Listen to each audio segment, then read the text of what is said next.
የሆነ ፎቶ ትነሱና እሷን ፎቶ በተለያየ ከለር በተለያየ ኢፌክት አሰማምሩትና የራሳችሁ ፎቶ ላይ ፍቅር ይዛቸዋል። አያስገርም? አትወሰዱ። ይሄ በዓለማዊ ትምህርትና እንግዳ በሆኑ መጤ ስርዓቶች አትወሰዱ እና የዘመናዊነትን ሀሳብ መጀመሪያ ስንረዳው ከሃይማኖት ጋር ከማየታችን በፊት ራሱ ዘመናዊነት እጅግ በጣም ከባድና አደገኛ አስተሳሰብ ነው። የዘመናዊነትን ትርጉሙን ስላበላሸነው ነው እንጂ ክርስቲያን ምን ጊዜም ዘመናዊ ምንድነው? ዘመናዊነትን የተረዳንበት መንገድ ይሄን የቤተክርስቲያኑን ሁኔታ የእግዚአብሔርን አምላክነት እሱን ማደስ ማሻሻል ነው ወይ? ዘመናዊነት እሱ ነው ወይ? እንዲያውም እኮ ማንነታችንን ነው እያጣን ያለው። እድሜያችን እየቀነሰ ነው። ለምሳሌ ስልካችሁ እናንተ ላይ ሲሰለጥን ሳይሆን እናንተ ስልካችሁ ላይ ስትሰለጥኑ፣ እናንተ ቴክኖሎጂው ላይ ስትሰለጥኑ ነው ሲቪላይዜሽን ይባላል። አሁን ፊልም የሚሰሩ ሰዎች ሁሉ የሚያምሩ ይመስላችኋል? ከዚያ ወጥተው እኮ በአካል ስናያቸው ሌሎች ናቸው። ኃጢአታችንን እግዚአብሔር ሰውሮልን ሳለ እኛ ደግሞ ገላችንን መሰወር ምንድን ነው ያቃተን? እና ምንድን ነው ዘመናዊነት? ምንድን ነው ስልጣኔ? ይሄን መለየት ያስፈልጋል። አጭር ቀሚስ መልበስ ነው ስልጣኔ? የተቀደደ ሱሪ ማድረግ ነው ስልጣኔ? ጉልበት ላይ የሚደርስ ሱሪ ማድረግ ነው ስልጣኔ? እግዚአብሔር ፊት ስንቆም ለእግዚአብሔር እንደሚገባ ሆነ ለክብሩ የሚመጥን አይነት ሰዎች ሆነን መቆም መቅረብ ስላለ ደረትን ማሳየት ነው ስልጣኔ? ሂማን ሄርን ብቻ እየገዙ እሱን መቀጠል ነው ስልጣኔ?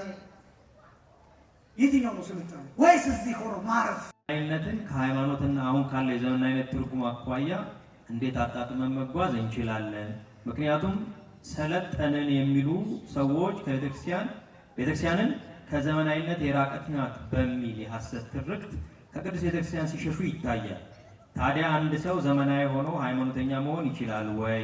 እንዴት? ከዚህ ጋር ተያይዞ ወጣቱ ወደ ቅዱስ ቤተክርስቲያን ከመምጣት ይልቅ ወደ ተለያዩ መዝናኛ ቦታዎች ለምሳሌ ወደ ጂምናዚየም፣ ወደ እግር ኳስ ሜዳዎች፣ ወደ ፊልም ቤቶች፣ ወደ ተለያዩ መጫወቻ ቦታዎች እየሄደ ነውና እዚህ ላይ አጽንኦት ተሰጥቶ ትምህርት ቢሰጥ ወይም ደግሞ ማሳሰቢያ ቢሰጥ የሚል ይሆናል። ዘመናዊነትና ሃይማኖትን በተመለከተ ዘመናዊነት ራሱ ምንድን ነው የሚለው ብዙ ጊዜ ዘመናዊነትን የተረዳንበት መንገድ የተሳሳተ ነው ብዬ ነው የማስበው። ሞደርኒዝም የሚባለው የራሱ ዴፊኒሽን የሞደርኒዝም ዴፊኒሽን ወይም የዘመናዊነት አተረጓጎም ከኦሪጂናሊቲ መራቅ ነው። ዘመናዊነት ማለት እንደሱ ነው። በጣም ብዙዎቻችን አሁን ዘመናዊነት ማለት መሰልጠን የሚመስለን፣ ዘመናዊነት ማለት ማደግ የሚመስለን፣ ዘመናዊነት ማለት በጣም ብዙ ነገሮችን ለማድረግ በቃ ጥሩ የሰለጠነ የተማረ ያወቀ የተመራመረ የሚመስለን በጣም ብዙዎች ነው። ግን ሞደርኒዝም ራሱ ትርጉሙ በፍልስፍና፣ በአርት፣ በሊትሬቸር፣ በሚውዚክ፣ በሌሎችም ነገሮች ከነዚህ ከእውነታው ዓለም መራቅና ፊክሽን የሆነ ዓለም መፍጠርና ቨርቹዋል የሆነ ዓለም መፍጠር ዘመናዊነት የሚባለው እንደሱ ነው። ለምሳሌ እነዚህን ካሜራዎች ትመለከቷላችሁ። ውድ ናቸው አብዛኞቹ ካሜራዎች። እነዚህ ካሜራዎች ለምን የሚጠቅሙ ይመስላችኋል? አሁን የኛን ፎቶ አንስተው የኛን ቪዲዮ የሚቀርጹት በጥሩ ሪዞሉሽን በጥሩ ጥራት በተለየ ስፔሲፊኬሽን ያላቸው ሆኖ የሚገዙ ናቸው። ጥሩ ኢምፕሩቭመንት ያላቸው ናቸው እነዚህ ቴክኖሎጂዎች። አሁን እኔን በዚህ ካሜራ እዚህ በአካል አይታችሁኛል። ቪዲዮ ብታዩ በጣም ቆንጆ ሆኜ ነው የምታያችሁ። በአካል ግን እንደምታዩኝ እንዲህ ነው። ለምን? ካሜራው የሚገጠምላቸው ነገሮች ያለውን እውነት ሌላ ነገር አስመስሎ ነው የሚያሳዩ። አሁን ፊልም የሚሰሩ ሰዎች ሁሉ የሚያምሩ ይመስላችኋል? ከዚያ ወጥተው እኮ በአካል ስናያቸው ሌሎች ናቸው። ግን ሻዶው የሚባል ምናምን የሚባል በጎን የሚባል ዋይድ የሚባል እንደዚህ የቅርብ የምናምን ተደርጎ እነዚህ ሁሉ ተገጣጥሞ ኤዲት ተደርጎ የፊታችን ላብ ተለቅሞ ፊታቸው ያለው ብጉር ምናምን እንዲጠፋ ተደርጎ ከኋላ ያለ ጥላ ከኋላ ያጠቆረው ነገር ለእይታ ያፈዘዘው ነገር እነዚህ ነገሮች በሙሉ ተለቅሞ ነው ቆንጆ ነው የሚወጣ። አያችሁ ሞደርኒዝም ምን ያህል ክፋት እንዳለው፣ ዘመናዊነት ምን ያህል ክፋት። እናንተ ስልክ ላይ የፎቶዎች ኢፌክቶች አሉ። የሆነ ፎቶ ትነሱና እሷን ፎቶ በተለያየ ከለር በተለያየ ኢፌክት አሰማምሩትና የራሳችሁ ፎቶ ላይ ፍቅር ይዛቸዋል። አያስገርም? በቃ ታዩታላችሁ፣ አታምኑም፣ ታገላብጡታላችሁ፣ ጥቅስ ትጽፉበታላችሁ፣ እንዲህ ታዞሩታላችሁ። ግን ያ ፎቶ እናንተ አይደላችሁ። ለምንድን ነው ብዙ ሰዎች በፎቶ ታውቀው ሲገናኙ የሚጣሉት? ለምንድን ነው? ዘመናዊነት ምን ያህል ከባድ እንደሆነ ተመልክታችሁታል። በጣም ብዙ ጉድ ነው የምናየው በዚህ ዙሪያ እና ስለዚህ ይሄ ዘመናዊነት ማለት ከእውነታ መራቅ ማለት እና ዘመናዊ መሆን ማለት እውነትን ማጣት ነው። ወደፊት የሚፈጠረው ዓለም የውሸት ዓለም። ለምሳሌ አሁን ላይቭ የሚያዩ ሰዎች እናንተ እውነተኛ የምትከታተሉት እናንተ ብቻ ናቸው። ለምሳሌ ይሄ ካሜራ ቢጠፋ ወይ ደግሞ ባትሪ ቢዘጋ እነዚያ ሰዎች ማየት አይችሉም። ለምን? እውነት አይደለም።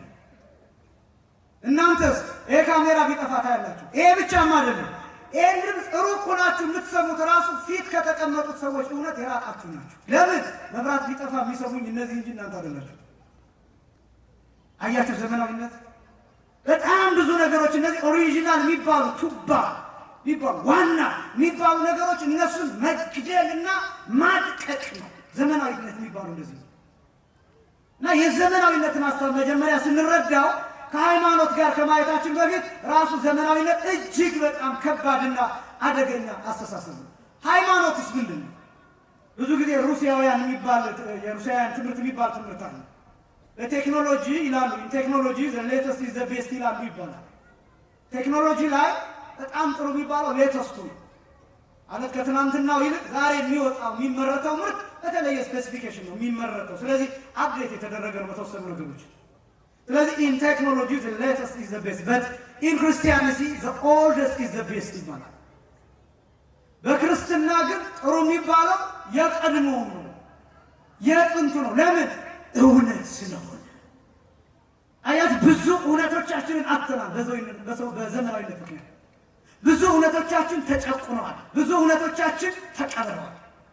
ብዙ እውነቶቻችን እውነት ሆነው እንዳይታዩ እንዳይገለጡ ዘመናዊነቱ ቴክኖሎጂው አስተዋጽኦ አድርጓል። ስለዚህ ፎቶ እየተነሳ ፎቶአችንን እንወዳለን። ለዚህ ነው ቀዳሹ ሳይቀር ቤተ መቅደሱ ሰልፊ እየተነሳ ማሳየት የሚፈልገው። ለዛ አያችሁ ከእውነታው መውጣት ይፈልጋል። ምን አይነት ካህን እንደሆነ ማሳየት ይፈልጋል። ከዚያ ለድምፁ ኢፌክት ይጨምርለታል። ቆንጆ ድምፅ እንዳለ ለምሳሌ ቲክቶክ ላይ ሊፕሲንግ የሚሰራል አይደለም? ከሆነ መዝሙር ጋር የሚሰራው ሰውየው የሚዘምር ነው የሚመስላችሁ አይደለም? ሰውየው ምናልባት በድምፁ ቢዘምር ውሻ የማይጠራ ሊሆን ይችላል። ስለዚህ ምን ያደርጋል? የጥሩ ዘማሪ ዝማሬ እያሰማ እሱ ይንቀሳቀሳል። የሌለንን ነገር ለማሳየት ነው ጥረት የምናደርገው። የሌለንን ነገር በቃ ሁሉ ነገር እንዳለ ሱባኤ ስንሄድ ሱባኤ እንደምንገባ ማሳየት እንፈልጋለን ለሰዎች። ጸሎት እየጸለይን ስዕል ስር ወድቀን ፎቶ መነሳት እንፈልጋለን። ካሜራው ዞር ሲል እኛ ስዕሉ ስር እንጠፋለን። በጣም ከባድ እኮ ነው። ያዘንን መስለን በካሜራ ለመታየት መሞከር፣ እያለቀስን መስለን በካሜራ እያለቀስን እየታየን መሞከር። ካሜራው ዞር ሲልስ የለም ፊታችን ንጹህ ነው። ስለዚህ ምንድን ነው የሚያደርገን? ዘመናዊነቱ ግብዝ እንድንሆን ያደርገን። ይሄ ብቻ ማለት ነው። ወደፊት ማህበራዊ ህይወቶች ይቀራል። ወደፊት ሰርግ በዲጂታል ዓለም ይሆናል። ይሄን ታውቃላችሁ? ሙሽራው ኢትዮጵያ ሆኖ ሙሽራዊቱ አሜሪካ ሆኖ ይጋባሉ። እሱ አዛው ነው የሚያስፈልገው ምንድን ነው? ልክ እንደ ዙም ቪዲዮ አለ አይደል? ልክ እንደዛ ነው የሚያስ እሱ እዚህ ለብሶ ብቅ ይላል፣ እሷ እዛ ለብሳ ብቅ ትላለች። ተጋብተዋል። በቃ የእሷ ሚዞች ከእሷ ጋር በቪዲዮ ይገባሉ፣ የእሱ ሚዞች በዚህ ከእሱ ጋር በቪዲዮ ይገባሉ። ስለዚህ ተጋብተዋል ይባላል። አያችሁ ምን እየተሰራ እንደሆነ ታውቁታላችሁ። ብዙ ነገር በቴክኖሎጂ ምን እየተሰራ ይሄ ነው ወይ ዘመናዊነት? መተጣጣት ነው ወይ? በአካል መተላለፍ ነው ወይ ዘመናዊነት?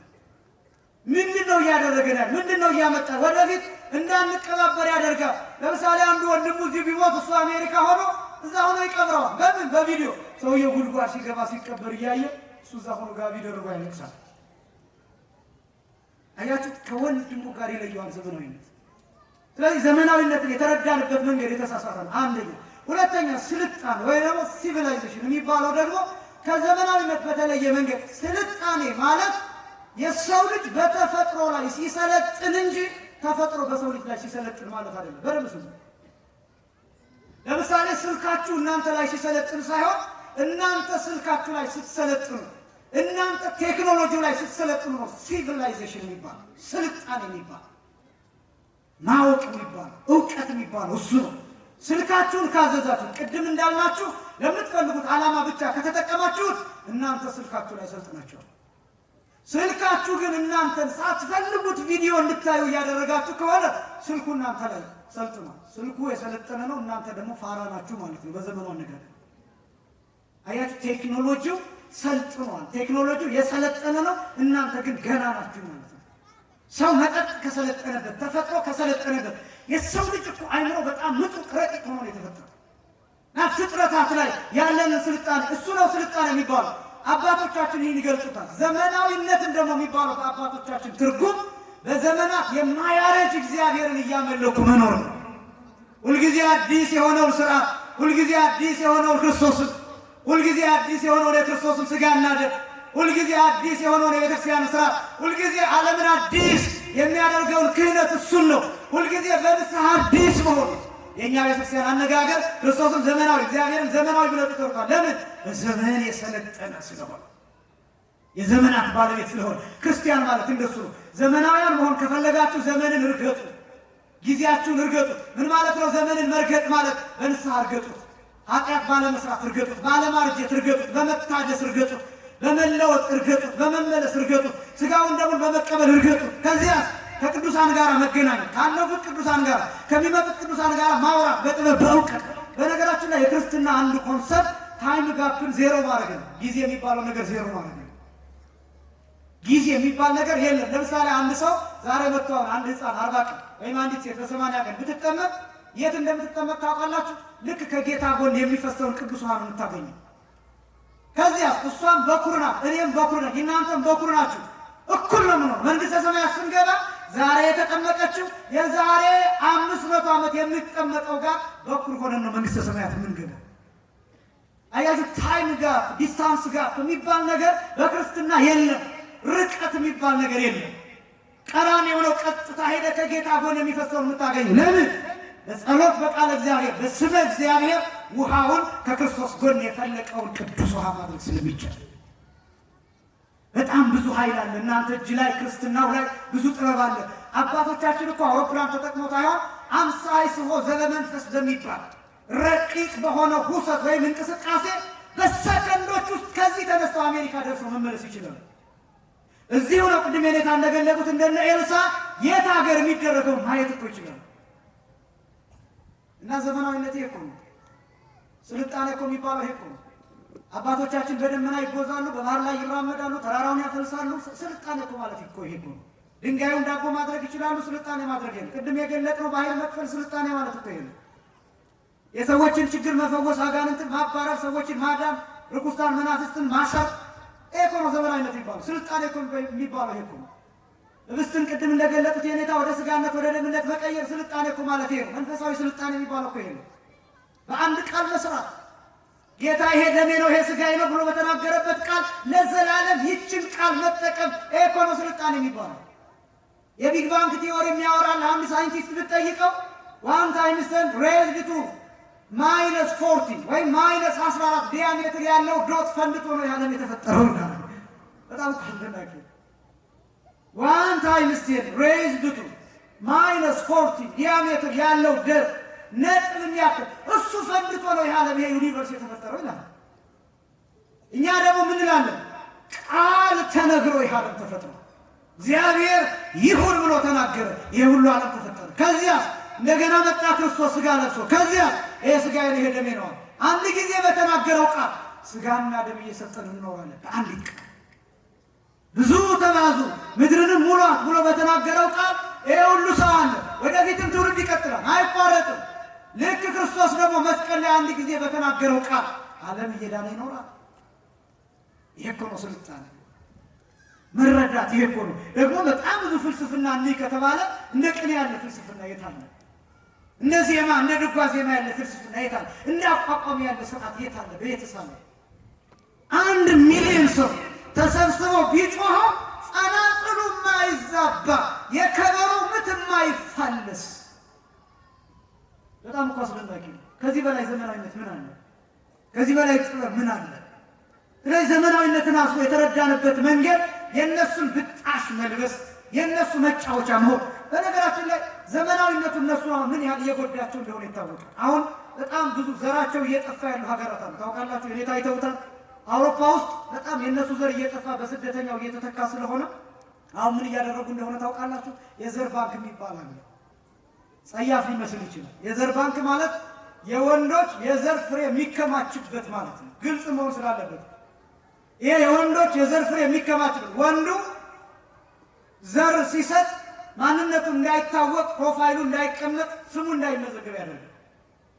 ከዛ ያ ይቀመጣል። ከዛ ሴቶች ምን ማድረግ አይፈልጉም? ማግባት አይፈልጉም። ማግባት ሳይፈልጉ ግን መውለድ ይፈልጋሉ። አሁን እኛም ሀገር አሉ እንደዚህ አይነት ሰዎች መውለድ ይፈልጋሉ፣ ማግባት ግን አልፈልጉም። በጣም እኮ የሚገርም። ከዛስ መውለድ ሲፈልጉ ማግባት ካልፈለጉ ምን ያደርጋሉ? በብዙ 100 ሺህ ገንዘብ ይከፍሉና የዘር ባንክ ያለበት ሄደው ዘሩን ተቀብለው እንዲጸንሱ ይደረጋል። በጣም ግን አሳዛኙ ምን እንደሆነ ታውቃላችሁ? ይሄ ዘር የአባቷ ሁሉ ሊሆን ይችላል፣ የወንድሟ ሁሉ ሊሆን ይችላል። አያችሁት? የነ ሞዓብና የነ አሞን ታሪክ ሲመጣ አያችሁት? የነ ሎጥ ኃጢአት ሲደገም አያችሁት? የሎጥ ልጆች ሴቶች ልጆቹ አባታቸውን በወይን አስክረው ከአባታቸው እንደጸነሱ ልጅ እንደወለዱ ታውቃላችሁ?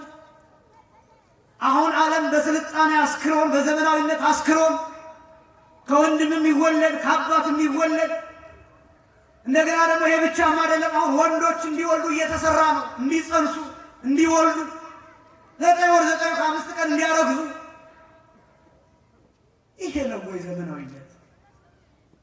ይሄ ነው ወይ ስልጣኔ? እውነት ለመናገር እኛ ሞኞች ስለሆን እንጂ ዓለምን ትተን ምን ሄድበት ጊዜ አሁን ነበር። ምን መንንበት ጊዜ ሰልችተን ምን ወጣበት ጊዜ ከዚህ ዓለም አሁን ነበር። አሁን እነሱ መመለስ ይፈልጋሉ። ይሄ እንደገና ክርክር ላይ ናቸው። ዘር የሚሰጠው ወንድ ስሙ ይታወቅ አይታወቅ፣ ፕሮፋይሉ ይኑር አይኑር፣ እንዴት ይሁን የሚል ክርክሮች ናቸው። ይሄ ብቻም አይደለም። በጣም ብዙ ይሄ ግላዊነት እየበዛ ስለሆነ ሰዎች የሆነ ቦታ እንዲያወሩ ሳሎን መስራት ጀምረዋል። አረንጓዴ ነገር መስራት ጀምረዋል። ለምን? ሰው ብቻውን እየሞተ 1 ወር 1 ዓመት ሬሳው የማይገኝ ሰው ነው። ቤቱን ዘግቶ ቢሞት ሰው እርስ በርስ አይጠያየቅ፣ እርስ በርስ አይነጋገር። ይሄ ነው ወይ ዘመናዊነት? አጠገብ ያለው ሰው እኮ መድኃኒት እኮ ነው። ሰው ለሰው መድኃኒቱ ይላል የሀገራችን ሰው። እና ምንድነው ዘመናዊነትን የተረዳንበት መንገድ? ይሄን የቤተክርስቲያኑን ሁኔታ የእግዚአብሔርን አምላክነት እሱን ማደስ ማሻሻል ነው ወይ ዘመናዊነት? እሱ ነው ወይ? እንዲያውም እኮ ማንነታችንን ነው እያጣን ያለው። እድሜያችን እየቀነሰ ነው። ይሄ 70 ነበር የተነገረው፣ አሁን ወደ 50 ዓመት ዝቅ እያለ ነው። ይሄ ላይፍ ኤክስፔክታንሲ የሚባለው እሱ እየቀነሰ ነው። በየትኛውም ዓለም እየቀነሰ ነው። የሚቀንስበት ምክንያት ደግሞ ዘመናዊነቱ ነው። ኦርጋኒክ የሚባሉ ነገሮች የተፈጥሮ የሚባሉ ነገሮች አሁን አይገኙም። ሰው ሰራሽ ነገር ነው የሚጠቀመው። ሁላችንም የሱቅ የታሸገ ነገር ነው የምንጠቀመው። እሱ መርዛማ ነው። ቅድም እንዳልኩት አብዛኛው ካንሰር የሚያመጣ ነው። እሱ እድሜ እየቀነሰ ነው። ሰዎች ዝም ብለው እየሞቱ ነው። ጸጉራቸው እየረገፈ በቀጥታ በካሜራ ፊት ኢትሶኬ እያሉ የሞቱ ሰዎችን እናውቃለን። በጣም ብዙ ሚሊየን ቢሊየን ዶላር ያላቸው ሰዎች፣ በብዙ 100 ሺህ ዶላር በተገዛ ሳህን የበሉ ሰዎች መጨረሻ ግን ሐኪም ባዘዘላቸው አልጋ ተኝተው ከካሜራና ከሞት ጋር ተፋጠው ያለፉ ሰዎችን እናውቃለን። ብዙ በመድረክ የተለያየ ነገር ያሳዩ እነዚህ ሰዎች ቀጥታ ዘመናዊ የሚባሉ በጣም ቀጥታ ከሞት ጋር ሲፋጠጡ አይተናል። እና ምንድነው ዘመናዊነት? ምንድነው ስልጣኔ? ይሄን መለየት ያስፈልጋል። አጭር ቀሚስ መልበስ ነው ስልጣኔ? የተቀደደ ሱሪ ማድረግ ነው ስልጣኔ? ጉልበት ላይ የሚደርስ ሱሪ ማድረግ ነው ስልጣኔ? ደረትን ማሳየት ነው ስልጣኔ? ሂማን ሄርን ብቻ እየገዙ እሱን መቀጠል ነው ስልጣኔ? የትኛው ነው ስልጣኔ? ወይስ እዚህ ሆኖ ማረፍ? ያልተረዳነው ነገር ይሄ ነው። ሃይማኖት በዘመናት አይለወጥም። ሃይማኖት ስንት ነው? አንድ ነው። እርሱም ማን ነው? እግዚአብሔር። ሃይማኖት ማለት ነው። ሃይማኖት ማለት አብ ወልድ መንፈስ ቅዱስ ማለት ነው። እግዚአብሔር ፈጠረ ብሎ ማመን ስለሆነ፣ ስለዚህ ሃይማኖትና ዘመናዊነት የተምታታብን ሰዎች መለየት አለብን። ቤተ ክርስቲያን ሁልጊዜም ይህን ሰዓቷን ጠብቃ የማያረጀውን ሙሽራዋን እየጠበቀች ትኖራለች። እግዚአብሔር ይስጥልኝ። ግን ዘመናዊ ሆኖ ክርስቲያን መሆን ይቻላል ይላላችሁት? ክርስቲያን ምን ጊዜም ዘመናዊ ነው። ምን ጊዜም ዘመናዊ ነው።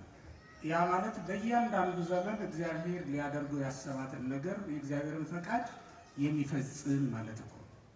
የእግዚአብሔር ፈቃድ አንዲት ናት፣ ሰውን መጥቀም፣ ሰውን ማዳን ናት። እሷን ግን በተለያየ መንገድ ሊገልጻት ሊያደርጋት ይችላል። ለምሳሌ በኖህ ዘመን ሰውን ማዳን የፈለገው እግዚአብሔር በምንድን ነው? በመርከብ አይደል? መርከብ በመስራት ሰዎች እንዲድኑ ነው የፈለገው እና ኖህን መርከብ ስራ ነው። በሐዋርያት ዘመን እንደ ነቢያት ዘመን በራእይ በትንቢት እግዚአብሔርን ማየት አይደለም ያስፈልገው። ስለዚህ እንደየዘመኑ ዘመናዊ ሆኖ ነው ሐዋርያትም ነቢያትም እግዚአብሔርን ያገለገሉት። እግዚአብሔርን የሚያገለግል ሰው ዘመናዊ ነው። በእያንዳንዱ ዘመን የሚያስፈልገውን እግዚአብሔር ያዘዘውን ነገር ሁሉ የሚያደርግ ነው። በሙሴ ዘመን ሙሴ እግዚአብሔርን ያመለከበት መንገድ ከሱ በፊት የነበሩ ሰዎች ካመለኩበት ለየት ያለ መንገዱ ነው። አምልኮቱ አይደለም የሚለየው፣ የአምልኮ ስርዓቱ መንገዱ ነው የሚለየው። ከሙሴ በፊት በታቦት ማምለክ ስርዓት አምልኮ መፈጸም አልተጀመረም ማለት። ከአሮን በፊት ኤፉድ ለብሶ ያጠነ ማዕጠንተ ወርቅ ይዞ በቤተ መቅደስ የተመላለሰ ሰው የለም። ስለዚህ አሮን በዘመኑ ዘመናዊ ነው። በሐዋርያትም ዘመን ደግሞ ተመልከቱት፣ ክርስቶስን በአካል አግኝቶ በራእይ በትንቢት በምን አለ በአካል አግኝቶ እያዩት እየዳሰሱት መኖር ማገልገል ዘመናዊነት ማለት እኮ ነው። አሁን እናንተ ዘመናዊ የምትሉት ዓለማዊነት ነው የሚባል ያኛው ስም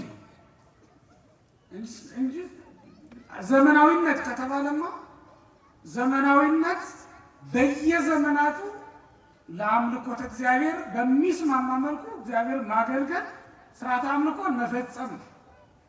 አሁን በዚህ ዘመን ቴክኖሎጂውም ይሄ በራሱ የምንናገርበት መንገድ ዘመናዊነት ነው። በቃ የቀደሙት አባቶቻችን ከፍ ባለ ቦታ ላይ ሆነው ይሰብኩ ነበር። ዛሬ ዝቅ ያለ ቦታ ላይ ብንሆን ድምፃችን ከፍ ብሎ መሰማት ይችላል። ዘመናዊነት እኮ እንደዚህ ነው። ለዚህ እንደው ትርጉሞችን ባናበላሻቸው መልካም። ቅድም የኔታ እንደተናገሩት የዘመናዊነትን ትርጉሙን ስላበላሸ ነው እንጂ ክርስቲያን ምን ጊዜም ዘመናዊ አትወሰዱ። ይሄ በዓለማዊ ትምህርትና እንግዳ በሆኑ መጤ ስርዓቶች አትወሰዱ። ሰዎቹ የሚነግሯችሁ አዳዲስ ትምህርቶች ደግሞ ይኖራሉ።